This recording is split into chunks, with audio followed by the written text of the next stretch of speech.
മനുഷ്യാവകാശങ്ങളുടെ സാർവത്രിക പ്രഖ്യാപനം 1948 UN അംഗീകരിച്ച പ്രമാണമാണിത്. മനുഷ്യാവകാശ സംരക്ഷണ ഓർഡിനൻസ് നിലവിൽ വന്നത് 1993 സെപ്റ്റംബർ 28-നാണ്. മനുഷ്യാവകാശ സംരക്ഷണ നിയമം ലോക്സഭ പാസാക്കിയത് 1993 ഡിസംബർ 18. മനുഷ്യാവകാശ സംരക്ഷണ നിയമം രാജ്യസഭ പാസാക്കിയത് 1993 ഡിസംബർ 22. മനുഷ്യാവകാശ സംരക്ഷണ നിയമം പ്രസിഡന്റ് ഒപ്പുവെച്ചത് 1994 ഡിസംബർ 8. മനുഷ്യാവകാശ സംരക്ഷണ നിയമം ഗസറ്റിൽ വിജ്ഞാപനം ചെയ്തത് 1994 ജനുവരി 10. കേരള സംസ്ഥാന മനുഷ്യാവകാശ കമ്മീഷൻ നിലവിൽ വന്നത് 1998 ഡിസംബർ 11-നാണ്. ദേശീയ മനുഷ്യാവകാശ കമ്മീഷൻ അധ്യക്ഷൻ ജസ്റ്റിസ് വി. രാമസുബ്രഹ്മണ്യം. കേരള സംസ്ഥാന മനുഷ്യാവകാശ commission chairman justice Alexander Thomas. ദേശീയ മനുഷ്യാവകാശ കമ്മീഷനിലെ അംഗങ്ങളുടെ കാലാവധി 3 വർഷം അല്ലെങ്കിൽ 70 വയസ്സ്. ദേശീയ മനുഷ്യാവകാശ കമ്മീഷനിൽ 6 അംഗങ്ങളാണുള്ളത്. ഒരു ചെയർമാനും 5 സ്ഥിരാംഗവും. ഇതിലെ ചെയർമാൻ സുപ്രീം കോടതി ചീഫ് ജസ്റ്റിസോ അല്ലെങ്കിൽ ജഡ്ജി പദവി വഹിച്ച ഒരാൾ ആയിരിക്കണം. മറ്റ് അംഗങ്ങൾ സുപ്രീം കോടതിയിലെ ജഡ്ജി അല്ലെങ്കിൽ മുൻ സുപ്രീം കോടതി ജഡ്ജി, ഹൈക്കോടതി ചീഫ് ജസ്റ്റിസ് അല്ലെങ്കിൽ മുൻ ഹൈക്കോടതി ചീഫ് ജസ്റ്റിസ്, മനുഷ്യാവകാശങ്ങളുമായി ബന്ധപ്പെട്ട കാര്യങ്ങളിൽ അറിവോ പ്രായോഗിക പരിചയമോ ഉള്ള വ്യക്തികളിൽ നിന്ന് 3 അംഗങ്ങൾ. ഇതിൽ ഒരാൾ വനിതയായിരിക്കണം. ഇനി 7 എക്സ് ഒഫീഷ്യോ അംഗങ്ങളാണുള്ളത്. ദേശീയ പിന്നോക്ക വിഭാഗ കമ്മീഷൻ ചെയർപേഴ്സൺ, ദേശീയ ന്യൂനപക്ഷ കമ്മീഷൻ ചെയർപേഴ്സൺ, ദേശീയ ബാലാവകാശ സംരക്ഷണ കമ്മീഷൻ ചെയർപേഴ്സൺ, ദേശീയ പട്ടികജാതി കമ്മീഷൻ ചെയർപേഴ്സൺ, ദേശീയ പട്ടികവർഗ കമ്മീഷൻ ചെയർപേഴ്സൺ, ദേശീയ വനിതാ കമ്മീഷൻ ചെയർപേഴ്സൺ, ദേശീയ ഭിന്നശേഷി കമ്മീഷൻ ചെയർപേഴ്സൺ. മനുഷ്യാവകാശ സംരക്ഷണ നിയമത്തിൽ 43 സെക്ഷനുകളും 8 ചാപ്റ്ററുകളുമാണ് ഉള്ളത്. 1993 മനുഷ്യാവകാശ നിയമം 2006 2019 ഭേദഗതി ചെയ്തിട്ടുണ്ട്. Chapter 1 preliminary. നിയമത്തിന്റെ പേര്, വ്യാപ്തി, വിവിധ പദങ്ങളുടെ നിർവചനങ്ങൾ. ചാപ്റ്റർ 2 ദേശീയ മനുഷ്യാവകാശ കമ്മീഷൻ. ദേശീയ മനുഷ്യാവകാശ കമ്മീഷന്റെ രൂപീകരണം, അംഗങ്ങളുടെ നിയമനം, കാലാവധി, നീക്കം ചെയ്യൽ എന്നിവ. ചാപ്റ്റർ 3 കമ്മീഷന്റെ ചുമതലകളും അധികാരങ്ങളും. മനുഷ്യാവകാശ ലംഘനങ്ങൾ അന്വേഷിക്കുവാനും പരാതികൾ സ്വീകരിക്കാനുമുള്ള കമ്മീഷന്റെ അധികാരം. ചാപ്റ്റർ 4 നടപടിക്രമങ്ങൾ. പരാതികളിന്മേലുള്ള അന്വേഷണം നടത്തുന്ന രീതി, അന്വേഷണ ഏജൻസികളുടെ സഹായം തേടൽ എന്നിവയെക്കുറിച്ച്. അധ്യായം 5 സംസ്ഥാന മനുഷ്യാവകാശ കമ്മീഷനുകൾ. ഓരോ സംസ്ഥാനത്തും കമ്മീഷനുകൾ രൂപീകരിക്കുന്നതിനെക്കുറിച്ചും അവയുടെ ഘടനയെക്കുറിച്ചും. ചാപ്റ്റർ 6 മനുഷ്യാവകാശ കോടതികൾ. അധ്യായം 7 സാമ്പത്തികവും അക്കൗണ്ടുകളുടെ ഓഡിറ്റും. അധ്യായം 8 വിവിധ വിഷയങ്ങൾ. കമ്മീഷൻ അംഗങ്ങളുടെ സംരക്ഷണം, നിയമങ്ങൾ നിർമ്മിക്കുവാനുള്ള അധികാരം, മറ്റ് അനുബന്ധ കാര്യങ്ങൾ എന്നിവയിൽ ഇത് ഉൾപ്പെടുന്നു. സെക്ഷൻ 1 നിയമത്തിന്റെ പേരും വ്യാപ്തിയും, ചുരുക്കപ്പേരും ആരംഭവും. സെക്ഷൻ 2 നിർവചനങ്ങൾ, മനുഷ്യാവകാശം, കമ്മീഷൻ തുടങ്ങിയവയുടെ വിശദീകരണം. സെക്ഷൻ 3 ദേശീയ മനുഷ്യാവകാശ കമ്മീഷന്റെ രൂപീകരണം. സെക്ഷൻ 4 ചെയർപേഴ്സണെയും മറ്റ് അംഗങ്ങളെയും നിയമിക്കുന്ന രീതി. രാഷ്ട്രപതിയാണ് നിയമിക്കുന്നത്. എന്നാൽ മനുഷ്യാവകാശ കമ്മീഷൻ തിരഞ്ഞെടുപ്പ് കമ്മിറ്റിയിലെ അംഗങ്ങൾ ശുപാർശ ചെയ്യുന്ന പേരാണ് രാഷ്ട്രപതി നിയമിക്കുന്നത്. ഈ കമ്മിറ്റിയിലുള്ളത് പ്രധാനമന്ത്രി, ലോക്സഭാ സ്പീക്കർ, കേന്ദ്ര ആഭ്യന്തരമന്ത്രി, ലോക്സഭാ പ്രതിപക്ഷ നേതാവ്, രാജ്യസഭാ പ്രതിപക്ഷ നേതാവ്, രാജ്യസഭാ ഉപാധ്യക്ഷൻ. സെക്ഷൻ 5 ചെയർപേഴ്സണെയും അംഗങ്ങളെയും രാജിയും നീക്കം ചെയ്യലും. രാജിയെക്കുറിച്ച് പറയുന്നത് പെരുമാറ്റ ദൂഷ്യം അല്ലെങ്കിൽ കഴിവില്ലായ്മ എന്നീ 2 കാരണങ്ങൾ കാരണമാണ് നീക്കം ചെയ്യാൻ സാധിക്കുന്നത്. രാഷ്ട്രപതിക്കാണ് നീക്കം ചെയ്യുവാനുള്ള അധികാരമുള്ളത്. ഇതിനായിട്ട് രാഷ്ട്രപതി സുപ്രീം കോടതിക്ക് റഫർ ചെയ്യുന്നു. സുപ്രീം കോടതി അന്വേഷണം നടത്തി രാഷ്ട്രപതിക്ക് റിപ്പോർട്ട് സമർപ്പിക്കുന്നു. സെക്ഷൻ 6 ചെയർപേഴ്സന്റെയും അംഗങ്ങളുടെയും കാലാവധി 3 വർഷം അല്ലെങ്കിൽ 70 വയസ്സ് എന്നതായിരുന്നു കാലാവധി. സെക്ഷൻ 7 ചില സാഹചര്യങ്ങളിൽ അംഗം ചെയർപേഴ്സണായി പ്രവർത്തിക്കുന്നത്, അതായത് ചെയർപേഴ്സന്റെ മരണം, രാജി അല്ലെങ്കിൽ മറ്റെന്തെങ്കിലും കാരണത്താൽ അദ്ദേഹത്തിന് വിട്ടു നിൽക്കേണ്ടി വന്നാലാണ് ഇത്തരം സന്ദർഭം ഉണ്ടാകുന്നത്. സെക്ഷൻ 8 സേവന നിബന്ധനകളും വേതനവും. സെക്ഷൻ 9 ഒഴിവുകൾ വന്നാൽ കമ്മീഷന്റെ നടപടികൾ അസാധുവാകില്ല. സെക്ഷൻ 10 നടപടിക്രമങ്ങൾ കമ്മീഷൻ തന്നെ നിശ്ചയിക്കുന്നു. സെക്ഷൻ 11 കമ്മീഷനിലെ ഉദ്യോഗസ്ഥരും മറ്റ് ജീവനക്കാരും. കേന്ദ്ര സർക്കാരിന്റെ സെക്രട്ടറി റാങ്കിലുള്ള ഒരു ഉദ്യോഗസ്ഥൻ കമ്മീഷന്റെ സെക്രട്ടറി ജനറലായിരിക്കും. പോലീസ് ഡയറക്ടർ ജനറൽ പദവിയിൽ താഴെയല്ലാത്ത ഒരു ഉദ്യോഗസ്ഥനെയും അദ്ദേഹത്തിന്റെ കീഴിൽ അന്വേഷണ ഉദ്യോഗസ്ഥന്മാരെയും കമ്മീഷന്റെ ചുമതലകളുടെ കാര്യക്ഷമമായ നിർവഹണത്തിന് കേന്ദ്ര സർക്കാർ നിയമിക്കും. കേന്ദ്ര സർക്കാർ ഉണ്ടാക്കുന്ന ചട്ടങ്ങൾക്ക് വിധേയമായി കമ്മീഷന് ആവശ്യമെന്ന് കരുതാവുന്ന ഭരണപരവും സാങ്കേതികവും ശാസ്ത്രീയവുമായ സ്റ്റാഫുകളെ നിയമിക്കാവുന്നതാണ്. സെക്ഷൻ 12 അന്വേഷണ കമ്മീഷന്റെ പ്രധാന ചുമതലകൾ. പരാതികൾ അന്വേഷിക്കുക, ജയിലുകൾ സന്ദർശിക്കുക എന്നിവയാണ്. ശിക്ഷ നടപ്പിലാക്കാനുള്ള അധികാരം കമ്മീഷന് ഇല്ല. സെക്ഷൻ 13 അന്വേഷണവുമായി ബന്ധപ്പെട്ട അധികാരങ്ങൾ. സെക്ഷൻ 14 അന്വേഷണം. സെക്ഷൻ 15 കമ്മീഷന് മുൻപാകെ നൽകുന്ന മൊഴികൾ. സെക്ഷൻ 16 താൽപ്പര്യമുള്ള വ്യക്തികൾക്ക് കേൾക്കുവാനുള്ള അവസരം നൽകൽ.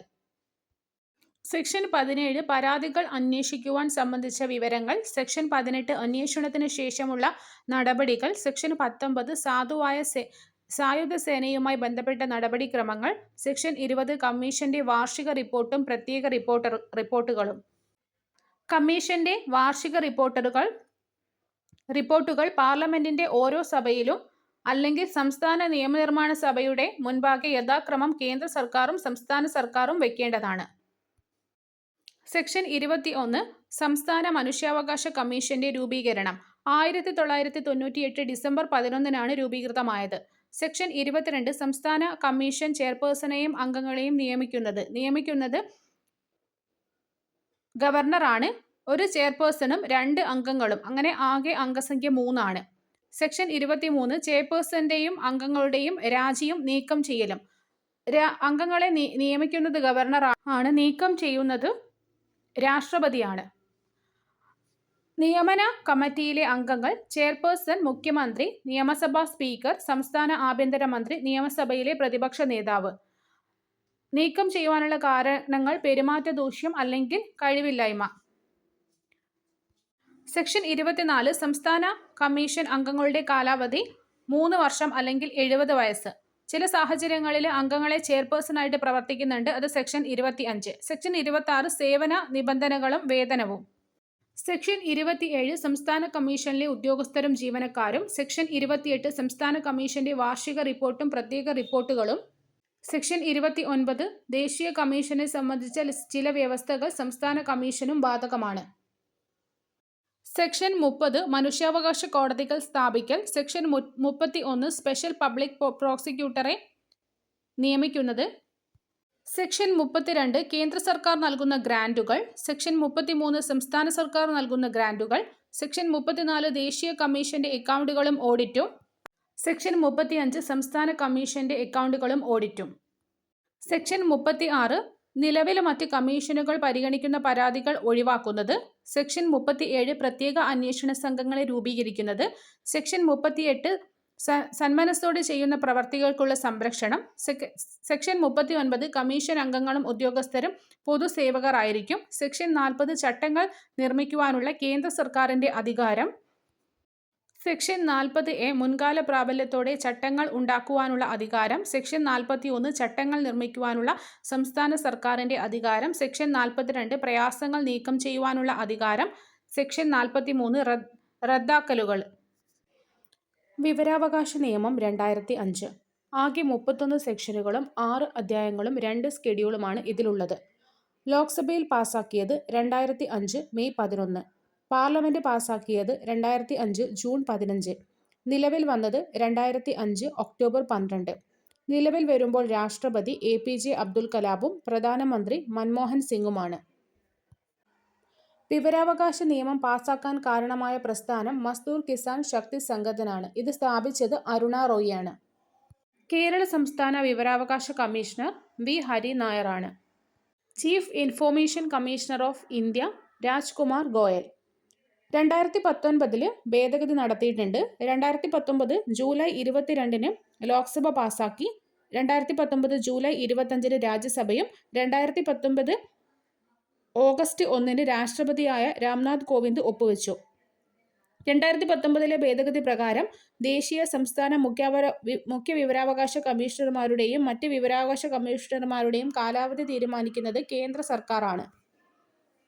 മുൻപ് ഇവരുടെ കാലാവധി 5 വർഷം അല്ലെങ്കിൽ 65 വയസ്സ് വരെയായിരുന്നു. എന്നാൽ ഇപ്പോൾ 3 വർഷമാണ് കാലാവധി. 2019 RTI റൂൾസ് പ്രകാരം കേന്ദ്ര മുഖ്യ വിവരാവകാശ കമ്മീഷണറുടെ ശമ്പളം 2,50,000 മറ്റ് അംഗങ്ങളുടെ ശമ്പളം 2,25,000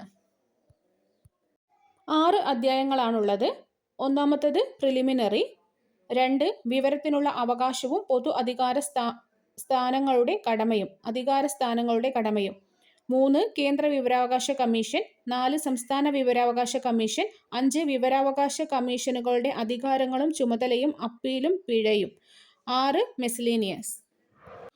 2 ഷെഡ്യൂളുകളാണുള്ളത്. അതിൽ ഒന്നാമത്തെ പട്ടിക കേന്ദ്ര സംസ്ഥാന മുഖ്യ വിവരാവകാശ കമ്മീഷണറുടെയും കമ്മീഷണർമാരുടെയും സത്യപ്രതിജ്ഞയും, രണ്ടാം പട്ടിക ഏതൊക്കെ സ്ഥാപനങ്ങൾ വിവരങ്ങൾ നിഷേധിക്കുന്നു എന്നതുമാണ്. ആകെ 21 വകുപ്പുകളാണുള്ളത്. അതിൽ സെക്ഷൻ 2 വിവിധ പദങ്ങളുടെ നിർവചനങ്ങൾ. ഉദാഹരണത്തിന് വിവരം എന്താണ്, പൊതു അധികാരികൾ എന്താണ്, രേഖ എന്താണ്. അതിൽ 2A സമുചിത സർക്കാർ, 2F വിവരം, 2H പൊതു അധികാര സ്ഥാപനം, 2J വിവരാവകാശം. സെക്ഷൻ 3 എല്ലാ പൗരന്മാർക്കും വിവരം ലഭിക്കുവാനുള്ള അവകാശം നൽകുന്നു.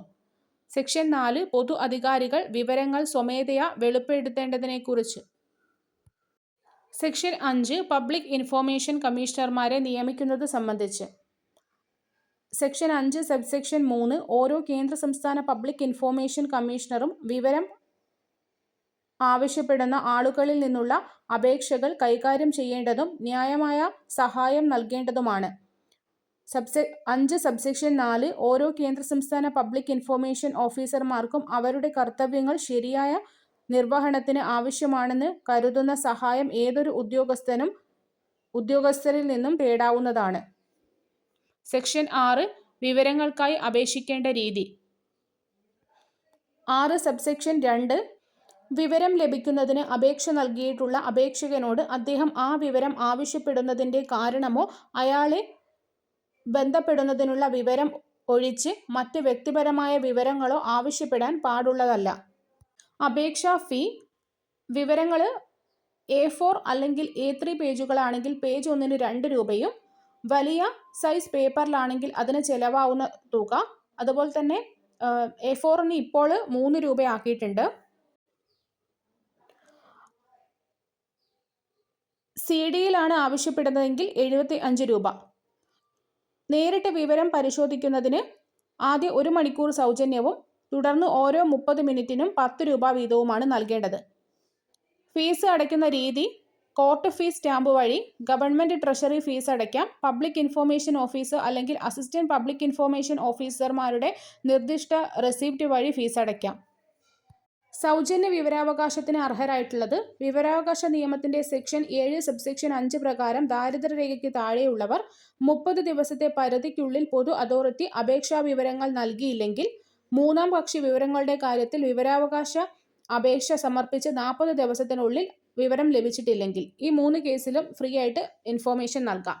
ഇനി സെക്ഷൻ 7 അപേക്ഷ തീർപ്പാക്കേണ്ട കാലാവധി സാധാരണഗതിയിൽ 30 ദിവസമാണ്. എങ്കിൽ ജീവനും സ്വത്തിനും അപകടം പറ്റുന്ന കാര്യമാണെങ്കിൽ 48 മണിക്കൂറിനുള്ളിൽ. എന്നാൽ അപേക്ഷ സമർപ്പിച്ചത് അസിസ്റ്റന്റ് ഇൻഫോർമേഷൻ ഓഫീസർക്കാണെങ്കിൽ 35 ദിവസത്തിനുള്ളിലാണ്.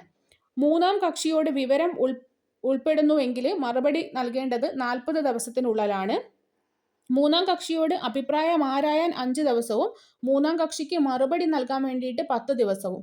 അപേക്ഷ മറ്റൊരു വിവരാധികാരിക്ക് കൈമാറണമെങ്കിൽ അതിന് 5 ദിവസവും. എത്ര ദിവസത്തിനുള്ളിലാണ് ഒന്നാം അപ്പീൽ സമർപ്പിക്കേണ്ടത്? ഒന്നാം അപ്പീൽ സമർപ്പിക്കേണ്ടത് 30 ദിവസത്തിനുള്ളിലാണ്. അതായത് മറുപടി ലഭിച്ച് അല്ലെങ്കിൽ മറുപടി ലഭിക്കേണ്ട സമയം മുതൽ അവസാനിച്ചിട്ട് 30 ദിവസം.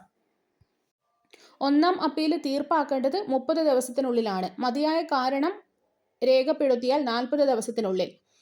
രണ്ടാമത്തെ അപ്പീൽ 90 ദിവസത്തിനുള്ളിൽ. കേന്ദ്ര സംസ്ഥാന വിവരാവകാശ കമ്മീഷൻ രണ്ടാം അപ്പീൽ തീർപ്പാക്കേണ്ട സമയപരിധി നിശ്ചയിച്ചിട്ടില്ല.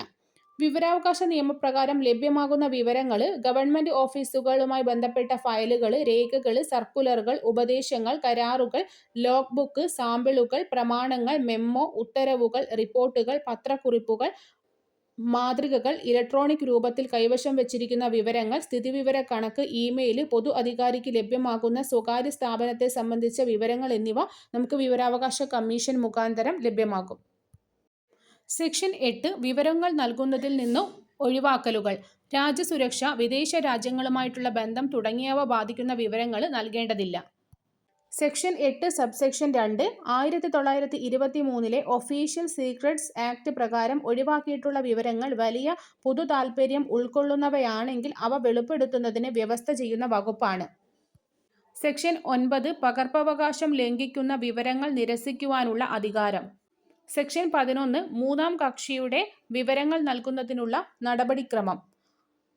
സെക്ഷൻ 11(1) പ്രകാരം ഒരു വ്യക്തിയിൽ നിന്നും വിവരാവകാശത്തിനുള്ള അപേക്ഷ ലഭിച്ച ശേഷം മൂന്നാം കക്ഷിയിൽ നിന്ന് വിവരമോ രേഖയോ ആവശ്യമുണ്ടെങ്കിൽ പ്രസ്തുത അപേക്ഷ ലഭിച്ച് 5 ദിവസത്തിനകം അത്തരം മൂന്നാം കക്ഷിക്ക് കേന്ദ്ര പബ്ലിക് ഇൻഫർമേഷൻ ഓഫീസറോ സംസ്ഥാന പബ്ലിക് ഇൻഫർമേഷൻ ഓഫീസറോ നോട്ടീസ് നൽകേണ്ടതാണ്. സെക്ഷൻ 11 സബ്സെക്ഷൻ 2 കേന്ദ്ര പബ്ലിക് ഇൻഫർമേഷൻ ഓഫീസറോ സംസ്ഥാന പബ്ലിക് ഇൻഫർമേഷൻ ഓഫീസറോ അതതു സംഗതി പോലെ ഉപവകുപ്പ് പ്രകാരം മൂന്നാം കക്ഷിക്ക് ഏതെങ്കിലും വിവരമോ അല്ലെങ്കിൽ രേഖയോ അല്ലെങ്കിൽ അതിൻ്റെ ഭാഗത്തെയോ സംബന്ധിച്ച് നോട്ടീസ് നൽകിയിട്ടുണ്ടെങ്കിൽ അത്തരം നോട്ടീസ് ലഭിച്ച് 10 ദിവസത്തിനകം മൂന്നാം കക്ഷി നിർദ്ദിഷ്ട വെളിപ്പെടുത്തലിനായിട്ടുള്ള പരാതി നൽകുന്നതിൽ അവസരം നൽകേണ്ടതാണ്. സെക്ഷൻ 11 സബ്സെക്ഷൻ 3 7-ാം വകുപ്പിൽ എന്തുതന്നെ അടങ്ങിയിരുന്നാലും കേന്ദ്ര പബ്ലിക് ഇൻഫർമേഷൻ ഓഫീസറോ സംസ്ഥാന പബ്ലിക് ഇൻഫർമേഷൻ ഓഫീസറോ അതതു സംഗതി പോലെ 6-ാം വകുപ്പ് പ്രകാരം അപേക്ഷ ലഭിച്ച് 40 ദിവസത്തിനകം പരാതി നൽകുന്നതിന് മൂന്നാം കക്ഷിക്ക് അവസരം നൽകിയിട്ടുണ്ടെങ്കിൽ വിവരമോ രേഖയോ അല്ലെങ്കിൽ അതിൻ്റെ ഭാഗമോ വെളിപ്പെടുത്തേണ്ടതാണെന്നോ അല്ലെന്നോ തീരുമാനിക്കുവാനും മൂന്നാം കക്ഷിക്ക് അദ്ദേഹത്തിൻ്റെ തീരുമാനത്തിൻ്റെ നോട്ടീസ് ലിഖിതമായി നൽകേണ്ടതുണ്ട്. 11 സബ്സെക്ഷൻ 4 മൂന്നാം ഉപവകുപ്പ് പ്രകാരം നൽകിയിട്ടുള്ള ഒരു നോട്ടീസ് നൽകപ്പെട്ടിട്ടുള്ള മൂന്നാം കക്ഷിക്ക് തീരുമാനത്തിനെതിരെ 19-ാം വകുപ്പ് പ്രകാരം അപ്പീൽ സമർപ്പിക്കുന്നതിനുള്ള അവകാശമുണ്ടായിരിക്കുന്നതാണെന്ന് ഒരു പ്രസ്താവന. അതായത് 11-ൽ പറയുന്നത് മൂന്നാം കക്ഷിയിൽ നിന്ന് വിവരം തേടുന്നതിനെക്കുറിച്ചും 11(2)-ൽ പറയുന്നത് 10 ദിവസത്തിനകം ഈ മൂന്നാം കക്ഷി തിരിച്ച് വിവരങ്ങൾ നൽകണമെന്നും 11(3)-ൽ പറയുന്നത് 40 ദിവസത്തിനകം ഈ പ്രോസസ്സ് കംപ്ലീറ്റ് ചെയ്യണമെന്നും 11(4)-ൽ പറയുന്നത് മൂന്നാം കക്ഷിക്ക് ഈ പരാതിയിൽ എന്തെങ്കിലും എതിർപ്പുണ്ടെങ്കിൽ അയാൾക്ക് അപ്പീൽ സമർപ്പിക്കാവുന്നതാണ് എന്നുമാണ്. സെക്ഷൻ 12 കേന്ദ്ര വിവരാവകാശ കമ്മീഷൻ.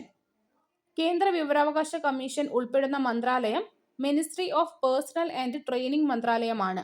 കേന്ദ്ര ചീഫ് ഇൻഫർമേഷൻ കമ്മീഷണറും 10-ൽ കൂടാത്ത ഇൻഫർമേഷൻ കമ്മീഷണർമാരും കേന്ദ്ര വിവരാവകാശ കമ്മീഷനിൽ ഉണ്ടായിരിക്കണം എന്ന് പറയുന്ന സെക്ഷൻ 12 സബ്സെക്ഷൻ 2 കേന്ദ്ര മുഖ്യ വിവരാവകാശ കമ്മീഷണറെയും കമ്മീഷണർമാരെയും തിരഞ്ഞെടുക്കുന്ന കമ്മിറ്റിയിലെ അംഗങ്ങൾ പ്രധാനമന്ത്രി, ലോക്സഭാ പ്രതിപക്ഷ നേതാവ്, പ്രധാനമന്ത്രി നാമനിർദ്ദേശം ചെയ്യുന്ന ഒരു ക്യാബിനറ്റ് മന്ത്രി.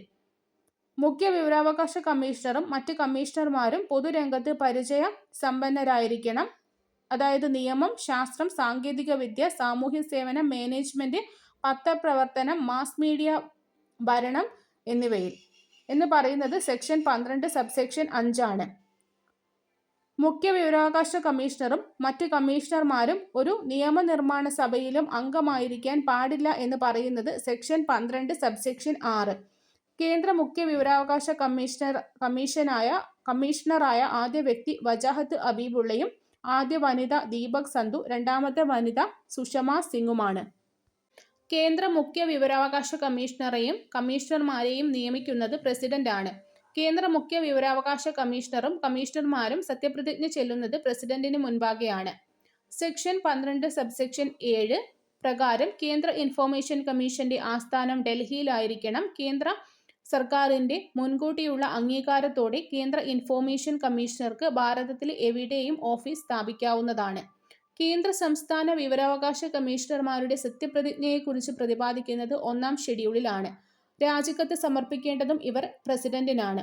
പ്രസിഡന്റിന് ഇവരെ സുപ്രീം കോടതിയുടെ ഉപദേശപ്രകാരം നീക്കം ചെയ്യാവുന്നതാണ്. തെളിയിക്കപ്പെട്ട ദുർനിവൃത്തിക്കും അപ്രാപ്തിക്കുമാണ് ഇവരെ നീക്കം ചെയ്യേണ്ടത്. കേന്ദ്ര വിവരാവകാശ കമ്മീഷന്റെ ആസ്ഥാനം CIC ഭവനാണ്. മുൻപ് ഇത് ആഗസ്റ്റ് ക്രാന്തി ഭവനായിരുന്നു. സെക്ഷൻ 13 കേന്ദ്ര വിവരാവകാശ കമ്മീഷണറുടെ ഉദ്യോഗ കാലാവധിയും സേവനങ്ങളും. Information commissioner പുനർനിയമനത്തിന് അർഹരല്ല. 3 വർഷം അല്ലെങ്കിൽ 65 വയസ്സാണ് ഇവരുടെ കാലാവധി. സെക്ഷൻ 14 ഇൻഫോർമേഷൻ കമ്മീഷണറെ നീക്കം ചെയ്യുന്നത് സംബന്ധിച്ച്. സെക്ഷൻ 14(1) പ്രകാരം ചീഫ് ഇൻഫോർമേഷൻ കമ്മീഷണറെ അല്ലെങ്കിൽ കമ്മീഷണർമാരെ നീക്കം ചെയ്യുന്ന പ്രക്രിയ രാഷ്ട്രപതി സുപ്രീം കോടതിയിലേക്ക് അന്വേഷണത്തിന് റഫറൻസ് നടത്തുന്നു. സുപ്രീം കോടതി അന്വേഷണ റിപ്പോർട്ട് സമർപ്പിക്കുന്നു.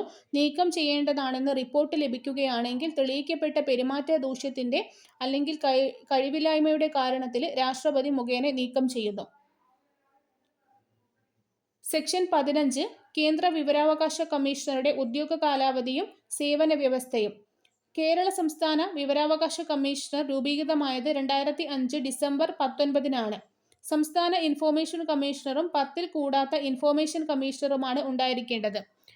ഇവരെ നിയമിക്കുന്ന കമ്മിറ്റിയിൽ മുഖ്യമന്ത്രി, സംസ്ഥാന അസംബ്ലിയിലെ പ്രതിപക്ഷ നേതാവ്, മുഖ്യമന്ത്രി നാമനിർദ്ദേശം ചെയ്യുന്ന ഒരാളും ഉണ്ടായിരിക്കും. സംസ്ഥാന മുഖ്യ വിവരാവകാശ കമ്മീഷണറെ നിയമിക്കുന്നത് ഗവർണറാണ്. കേരളത്തിലെ പ്രഥമ ചീഫ് ഇൻഫോർമേഷൻ കമ്മീഷണർ പാലാട്ട് മോഹൻദാസും നിലവിലേത് വി ഹരി നായരുമാണ്. രാജിക്കത്ത് സമർപ്പിക്കേണ്ടതും ഗവർണർക്ക് മുൻപാകെയാണ്. സംസ്ഥാന മുഖ്യ വിവരാവകാശ കമ്മീഷണർ നീക്കം ചെയ്യുന്നതും ഗവർണറാണ്. സംസ്ഥാന വിവരാവകാശ കമ്മീഷൻ റിപ്പോർട്ട് സമർപ്പിക്കേണ്ടതും അതത് സംസ്ഥാനങ്ങൾക്കാണ്. സെക്ഷൻ 16 സംസ്ഥാന വിവരാവകാശ കമ്മീഷണറുടെ ഉദ്യോഗ കാലാവധിയും സേവനവും. 2005 വിവരാവകാശ നിയമപ്രകാരം സംസ്ഥാനം ചീഫ് ഇൻഫോർമേഷൻ കമ്മീഷണറും ഇൻഫോർമേഷൻ കമ്മീഷണർമാരും അവർ ഉദ്യോഗത്തിൽ പ്രവേശിക്കുന്ന തീയതി മുതൽ 5 വർഷക്കാലം ഉദ്യോഗം വഹിക്കേണ്ടതും പുനർനിയമനത്തിന് അർഹരല്ല. സെക്ഷൻ 17 സംസ്ഥാന ഇൻഫോർമേഷൻ കമ്മീഷണറെ നീക്കം ചെയ്യുന്നത്. കേന്ദ്ര വിവരാവകാശ കമ്മീഷണറുടെ ഉദ്യോഗ കാലാവധിയും സേവന വ്യവസ്ഥയും. സെക്ഷൻ 18 പറയുന്നത് ഒരു പബ്ലിക് ഇൻഫോർമേഷൻ ഓഫീസറെ നിയമിക്കുന്നതിനാൽ ആർക്കാണ് വിവര അഭ്യർത്ഥന സമർപ്പിക്കാൻ കഴിയുന്നത്, ആര് ആവശ്യപ്പെട്ട വിവരങ്ങളാണ് നിരസിക്കേണ്ടത്, നിർദ്ദിഷ്ട സമയപരിധിക്കുള്ളിൽ ആർക്കാണ് തന്റെ വിവര അഭ്യർത്ഥനയോടെ പ്രതികരണം ലഭിക്കേണ്ടത് എന്നിവയെല്ലാം വ്യക്തിയുടെ പരാതി സ്വീകരിക്കുകയും അന്വേഷിക്കുകയും ചെയ്യേണ്ടത് കേന്ദ്ര വിവരാവകാശ കമ്മീഷണറാണ്. സെക്ഷൻ 19 അപ്പീലാണ്. 30 ദിവസത്തിനുള്ളിൽ പബ്ലിക് ഇൻഫോർമേഷൻ കമ്മീഷണറേക്കാൾ ഉയർന്ന റാങ്കിലുള്ള ഉദ്യോഗസ്ഥന് 1-ാം അപ്പീൽ നൽകേണ്ടതാണ്. 90 ദിവസത്തിനകം 2-ാം അപ്പീലും. 2-ാം അപ്പീൽ തീർപ്പാക്കേണ്ട ദിവസത്തെക്കുറിച്ച് പരാമർശിക്കുന്നില്ല. സെക്ഷൻ 20 പിഴ. ഓരോ ദിവസവും 250 രൂപ മുതൽ മാക്സിമം 25,000 രൂപയാണ് പിഴ ഒടുക്കേണ്ടത്. സെക്ഷൻ 24 ആക്ട് ബാധകമല്ലാത്ത സംഘടനകൾ. Intelligence bureau, aviation research centre of the cabinet secretary, director of revenue intelligence, central economic intelligence bureau, directorate of enforcement, narcotic control bureau, special frontier force of cabinet secretary, border security force, central reserve police force, national security guard, Assam rifles,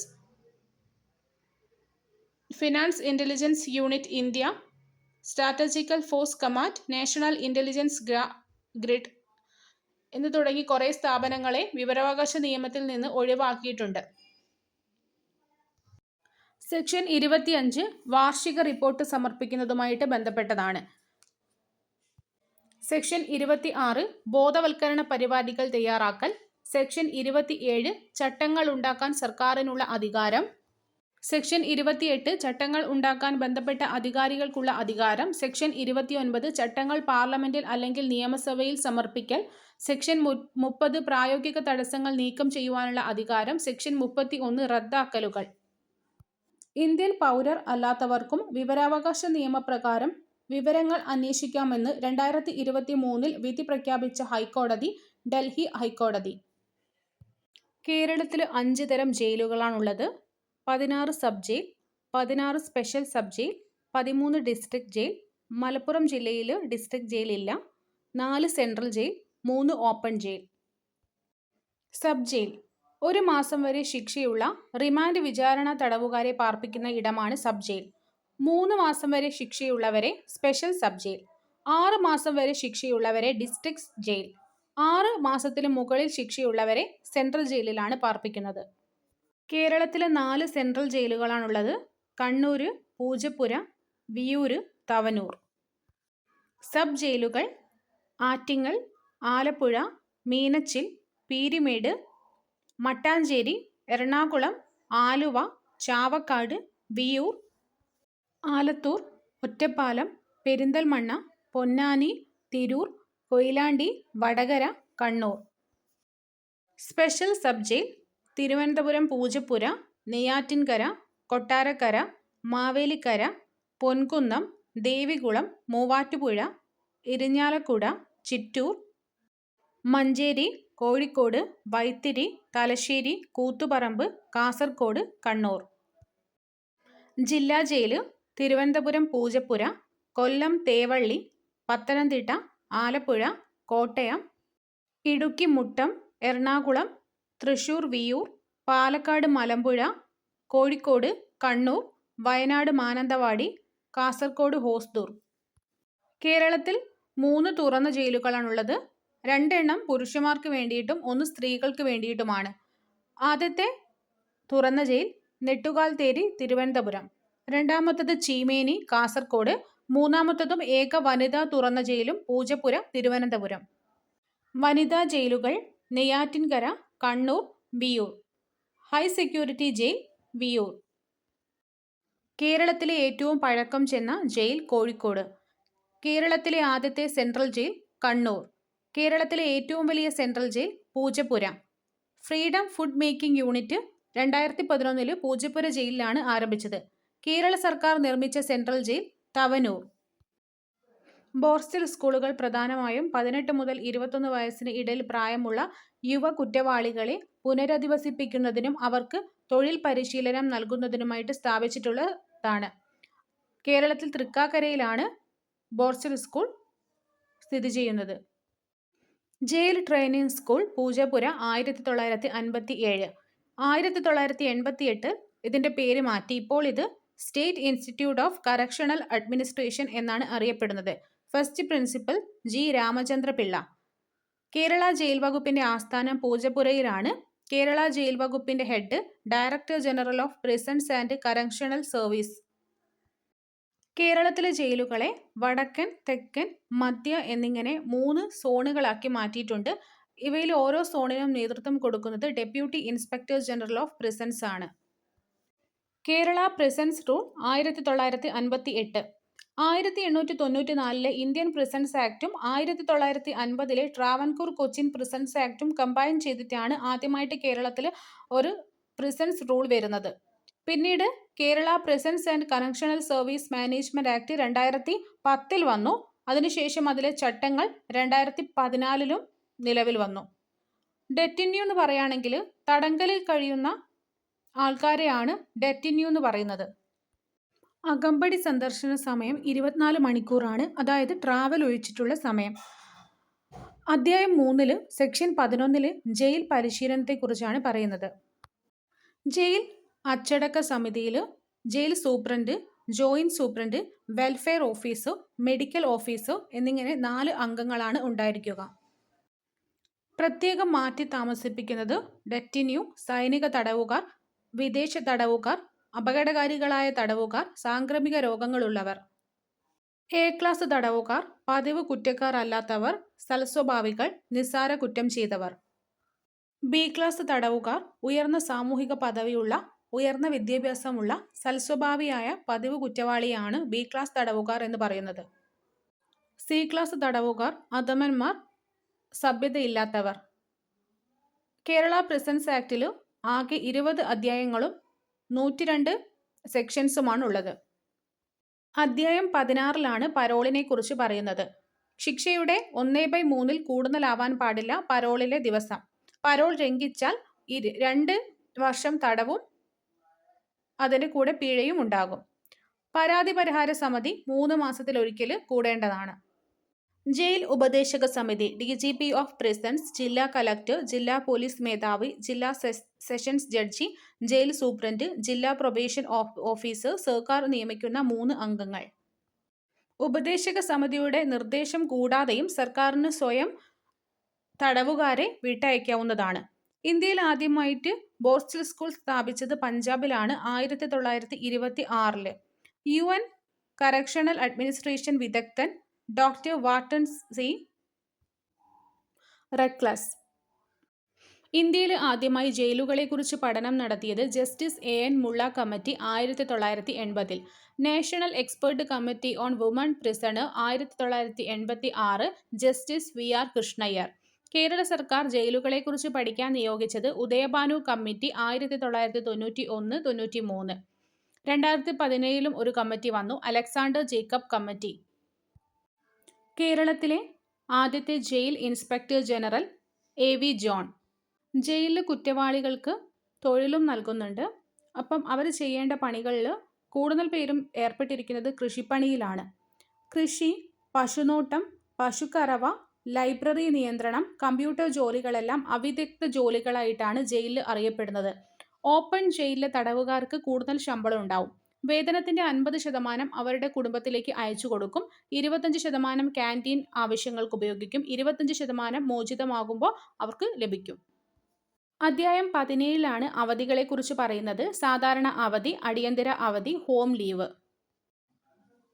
home leave അനുവദിക്കുന്നത് തുറന്ന ജയിലിലുള്ളവർക്കാണ്. 5 തവണയാണ് home leave അനുവദിക്കുക. Probation ഓഫീസറാണ് ഇതിൽ തീരുമാനം എടുക്കുന്നത്. സാധാരണ അവധി വർഷത്തിൽ 60 ദിവസമാണ്. അതായത് ഒരു വർഷത്തിൽ കൂടുതൽ എങ്കിലും ശിക്ഷ ഉണ്ടായിരിക്കണം. 4 തവണയായിട്ട് എടുക്കാം. അതായത് 60 ദിവസം 15x4. 15 ദിവസത്തിൽ കുറയാനും പാടില്ല അറ്റ് എ ടൈം. 30 ദിവസത്തിൽ കൂടാനും പാടില്ല. 15 to 30 ദിവസത്തിന്റെ ഇടയ്ക്കായിരിക്കും ഒരു സമയത്തെ സാധാരണ അവധി. അവധിക്ക് ശുപാർശ ചെയ്യേണ്ടത് ജയിൽ സൂപ്രണ്ട്, പ്രൊബേഷൻ ഓഫീസറും ചേർന്നാണ്. ആദ്യമായിട്ട് ഒരു തടവ് പുള്ളിക്ക് സാധാരണ അവധി അനുവദിക്കേണ്ടത് DGP ആണ്. തുടർന്ന് അനുവദിക്കുന്നതാണ് ജയിൽ സൂപ്രണ്ട്. അടിയന്തര അവധി എന്ന് പറയുകയാണെങ്കിൽ മരണം, അല്ലെങ്കിൽ ഉറ്റബന്ധുവിന്റെ മരണം, ഉറ്റബന്ധുവിന്റെ രോഗം എന്നിവയുടെ അടിസ്ഥാനത്തിലാണ് അടിയന്തര അവധി അനുവദിക്കുന്നത്. ഇതിൽ ഈ ഒരു അവധികളും ഒരു വധശിക്ഷയ്ക്ക് വിധിച്ച വ്യക്തിക്ക് ലഭിക്കുന്നതല്ല. 10 ദിവസത്തെ അവധിയാണ് വേണ്ടതെങ്കിൽ അതിൽ ജയിൽ സൂപ്രണ്ടിന് തീരുമാനം എടുക്കാം. 15 ദിവസം വരെ അവധി കിട്ടണമെങ്കിൽ അത് DGPക്ക് തീരുമാനിക്കാം. 45 ദിവസത്തിന് മുകളിലാണെങ്കിൽ അതിൽ സർക്കാരാണ് തീരുമാനം എടുക്കുന്നത്. പക്ഷേ 45 ദിവസത്തെ ലീവ് ഒരുമിച്ച് കിട്ടില്ല. അത് 15 ദിവസം മാത്രമേ കിട്ടൂ അറ്റ് എ ടൈം. അങ്ങനെ 3 തവണ എടുക്കാം. ജയിലിലെ ഡെയിലി ഭക്ഷണത്തിൽ മട്ടനും മത്സ്യവും ഉൾപ്പെടുത്തിയിട്ടുണ്ട്. എന്നാൽ അതിൽ ചിക്കന്, മുട്ട എന്നിവ ഉൾപ്പെടുന്നില്ല. അതായത് വിശേഷ ദിവസങ്ങളിൽ കിട്ടും, ഡെയിലി മെനുവിലില്ല. ടൈം ലൈനിൽ നമുക്ക് ഹിസ്റ്ററി ഒന്ന് പരിശോധിക്കുകയാണെങ്കിൽ 1956 ആദ്യമായിട്ട് കേരളത്തിൽ ജയിൽ വകുപ്പ് വരുന്നത്. 1861 നായർ ബ്രിഗേഡ് എന്ന് പറഞ്ഞിട്ടുള്ള ഒരു സിസ്റ്റം ഉണ്ടായിരുന്നു. 1873 സെൻട്രൽ ജയിൽ തുടങ്ങി. 1886 പൂജപ്പുരയിലേക്ക് മാറ്റി. T. രാമറാവു വ്യാവസായിക സംരംഭങ്ങൾ ആരംഭിച്ചത് 1886. 1862-63 ദിവാൻ T. മാധവറാവു ആദ്യമായിട്ട് ഭരണ റിപ്പോർട്ട് പുറത്തിറക്കി. ഈ റിപ്പോർട്ട് പ്രകാരം തിരുവനന്തപുരം, കൊല്ലം, ആലപ്പുഴ എന്നിവിടങ്ങളിൽ ഡിവിഷണൽ ജയിൽ, ജില്ലാ കോടതി എന്നിവ നിർമ്മിക്കാൻ വേണ്ടി തീരുമാനിച്ചു. 1890 നിലാരംബർക്ക് വിടുതൽ കൊടുത്തു തുടങ്ങിയത്. 1904 സെൻട്രൽ ജയിലിൽ ആദ്യമായിട്ട് വനിതാ തടവുകാർക്ക് വേണ്ടിയിട്ട് ഒരു ബ്ലോക്ക് ഉണ്ടാക്കി. 1890 എറണാകുളത്ത് സെൻട്രൽ ജയിൽ വന്നു. 1892 ബ്രിട്ടീഷ് ഉദ്യോഗസ്ഥനായ ശ്രീ റോബിൻസൺ സൂപ്രണ്ടായി. 1914 ജയിൽ വിയൂരയ്ക്ക് മാറ്റി. 1 മാസത്തിൽ കുറഞ്ഞ ശിക്ഷയുള്ളവർക്ക് വേണ്ടിയിട്ട് 7 സബ് ജയിലുകൾ കൊണ്ടുവന്നു. 1861 കോഴിക്കോട് സ്പെഷ്യൽ സബ് ജയിൽ. കേരളത്തിൽ ഇപ്പോൾ ഉള്ളതിൽ ഏറ്റവും പഴക്കം ചെന്നത് 1861 വന്ന കോഴിക്കോട് സ്പെഷ്യൽ സബ് ജയിലാണ്. ഇതിനെ 1969 ജില്ലാ ജയിലാക്കി. ഫസ്റ്റ് സെൻട്രൽ ജയിൽ വന്നത് 1869 കണ്ണൂർ സെൻട്രൽ ജയിലാണ്. ഇതാണ് കേരളത്തിൽ ഇപ്പോൾ ഉള്ളതിൽ പഴക്കം ചെന്ന രണ്ടാമത്തെ ജയിൽ. ഇപ്പോഴത്തെ director general of prisons and correctional services Balram Kumar Upadhyaya ആണ്.